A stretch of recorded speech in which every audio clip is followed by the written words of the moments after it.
a few colonized planets and moons.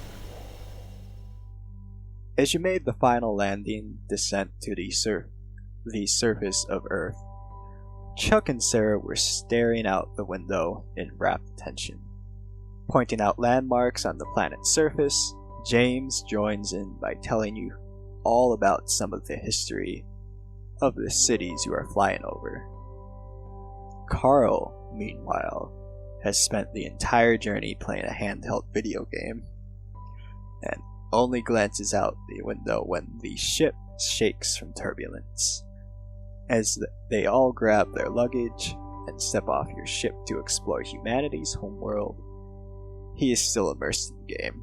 He is probably not missing much. As you collect your payment, James pulls the parents aside and says, "Watch out for pickpockets, okay? And take it from an experienced captain. You do not want to be out after dark here. Play it safe and have a great time." But showed up to Chicago. After they leave, James shakes his head ruefully. It'll probably be a decade before that kid is old enough to realize what he's missing out on. Waste of money doing a trip like this with a teenage boy. They should have gone to Skymoot and see the dragons instead. I'm sure that would interest him a lot more than historical museums and ancient cities. Then he picks up his luggage and adds, "Same deal as before. Want to keep traveling together? Meet me in the spaceport."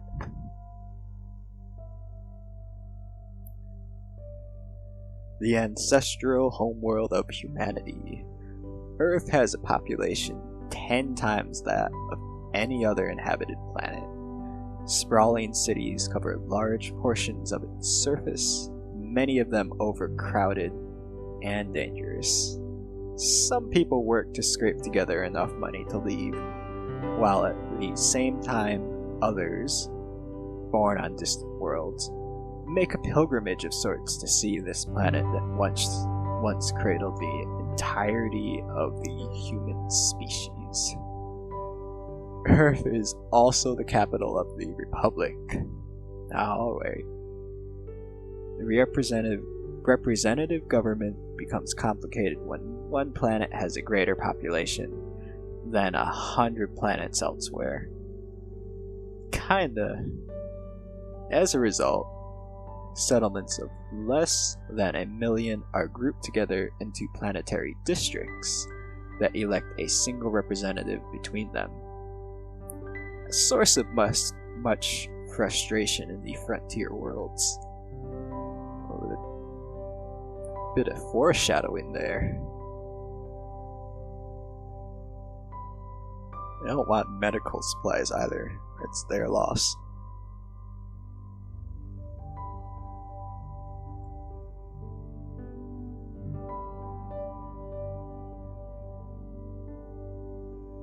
I'm going to see what he wants first. The spaceport on Earth is so big and crowded that it takes a long time to find James. The sheer number of people here is almost overwhelming. Homeless men wrapped in old army blankets beg money from well-dressed businessmen. Soldiers in Navy uniforms walk by in groups of 10 or 20, all marching in unison. Starship captains haggle with merchants over trade goods and jobs. Flashes of light come from various landing bays as welders make repairs. When you find James, he's standing by a window, looking out at the city, watching the starships taking off and landing in a continuous stream. "This is it," he says, "where our race began. The world that all the tourists want to visit, and that no one wants to live on. 10 billion people. That's not that bad. More industry and exports than any other place in the galaxy. But underneath it all, poverty of a completely different sort. from what you've got in the dirt belt. After taking one last glance out the window, he says, "Anyway, we're nearing my destination. Are you willing to take me on one last trip? I need to get to Hestia in the Talatus system, and of course I'll pay you quite well to take me there." I'm not... Yes, we'll take you. Once again, you walk back to your ship with James. Once you get there, as he's stowing his luggage, you pull up the information your computer has on Hestia. It's one of the paradise worlds. Oh. Terraformed to have a perfect climate, accessible only to the very wealthy. You wonder whether James is going to be able to fit in there.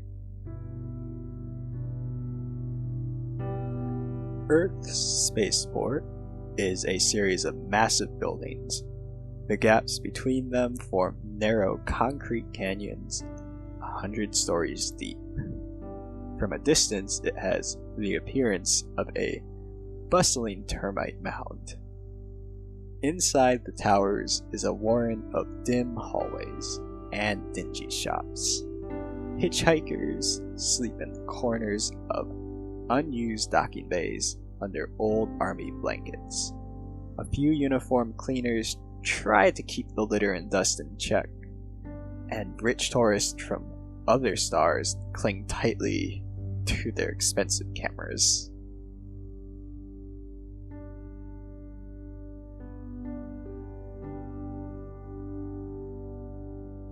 Alright, so we're making our way up to here and over to here.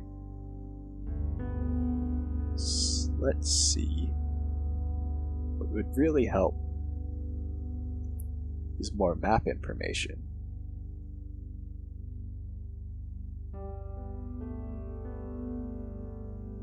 Well, that kind of helped.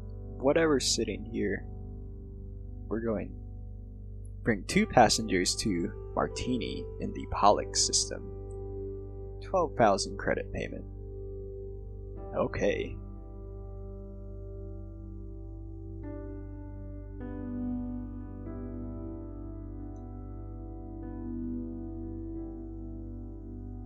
I just realized something that we can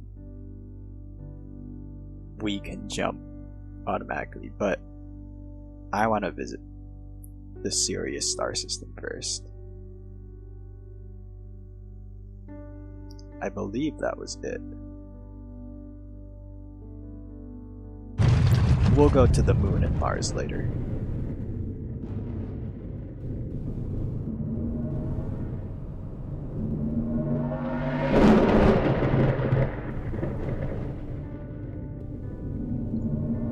Relic. As a borderline habitable planet in one of the system's neighboring Sol, Relic was colonized hundreds of years ago in the early years of the space race.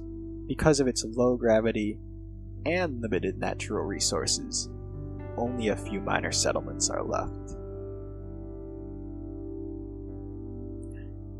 And they don't want medicine either. Oh well.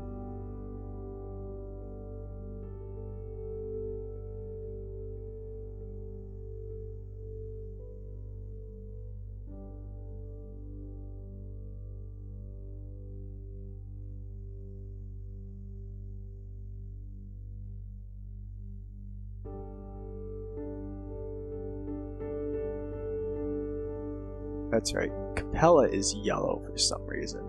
I don't remember why. That's the only one nearby, so...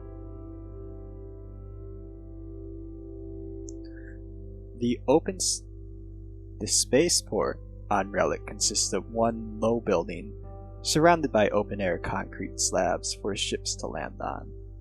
If rain were more common here, you would worry about your ship rusting. But in this environment, the only threat to it is the infrequent sandstorms.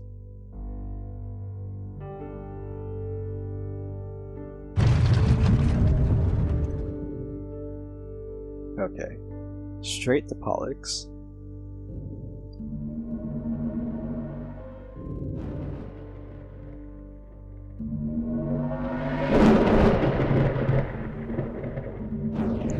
Procyon's a bit empty.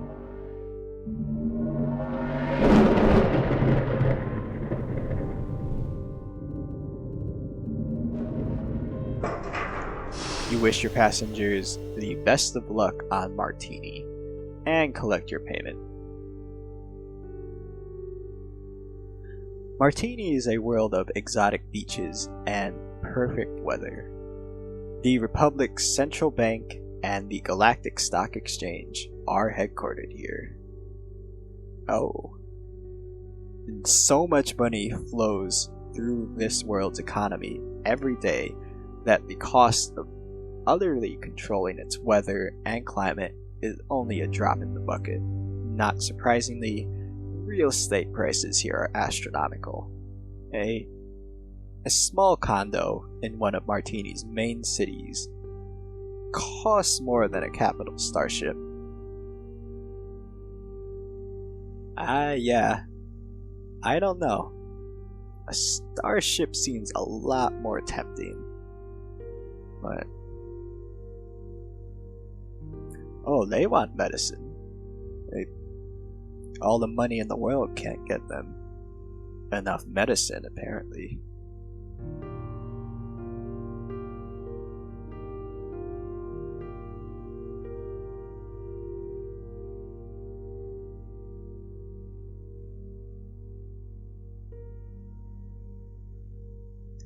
The spaceport is a set of 4 skyscrapers joined by bridges and platforms at various levels. Hangars are built directly into the towers themselves, with deflector shield generators set up to ensure that ships do not crash, intentionally or otherwise. And while approaching the towers to dock,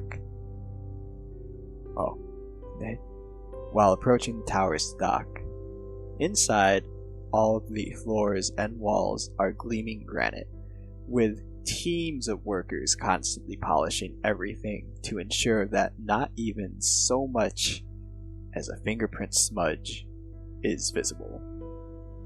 Now, I would have thought they'd use whatever oleophobic coating they put on Apple phones, but that is just my opinion. Let's head off.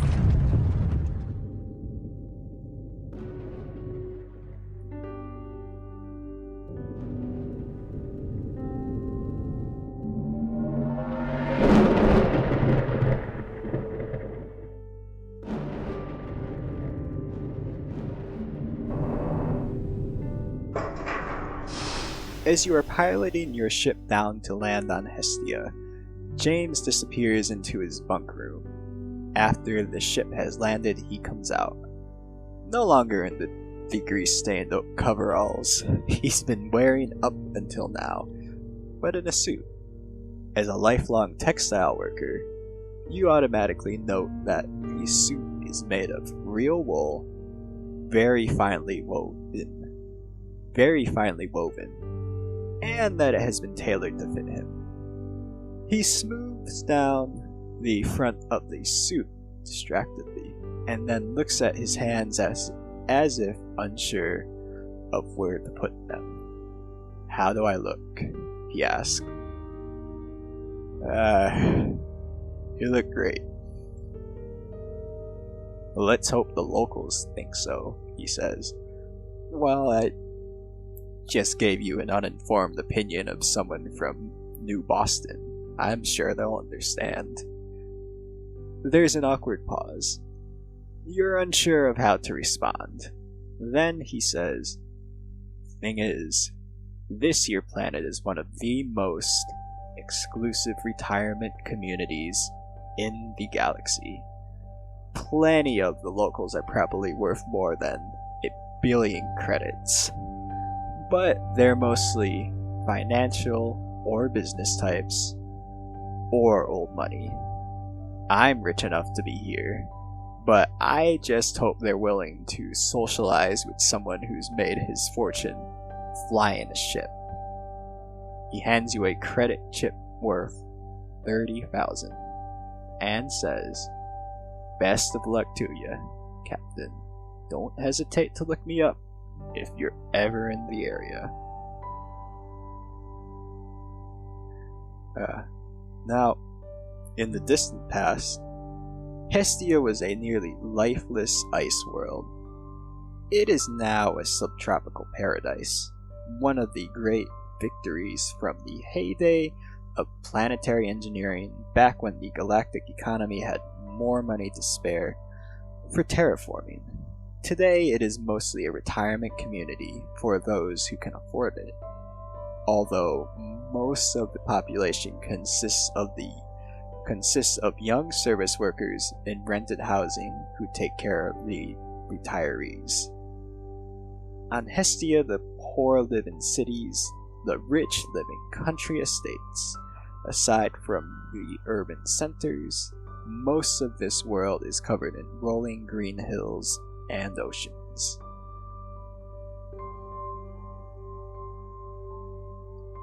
As you walk through the spaceport, you hear a voice behind you saying, "Excuse me, Captain." You turn around to see a woman trying to flag you down. Her hairdo is tall and somewhat confusing. Her high heels are also tall, and they're giving her considerable trouble as she walks towards you. "You look like the sort of captain I can trust," she says. "My darling Pookie has been visiting her aunt on Shroud, and it's time for her to come home. But she's not used to space travel, and it scares her. I would feel so much better if you could go pick her up and bring her back here. Can you do that for me?" You can't help noticing that the jewelry she's wearing probably costs as much as a small fighter craft. This job sounds easy and has the potential to be quite lucrative. Yeah, let's get the woman's dog. I hope it's a dog.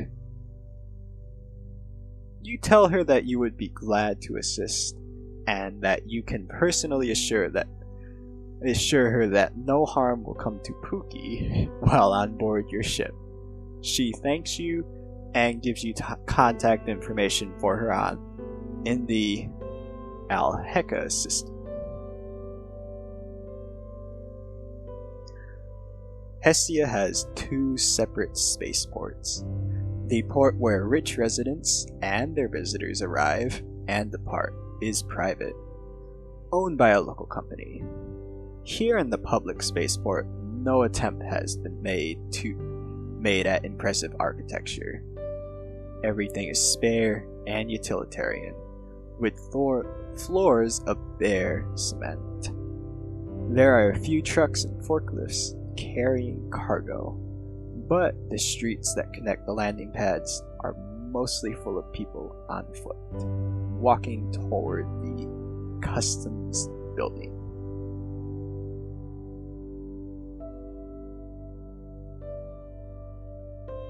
Let's buy some map information.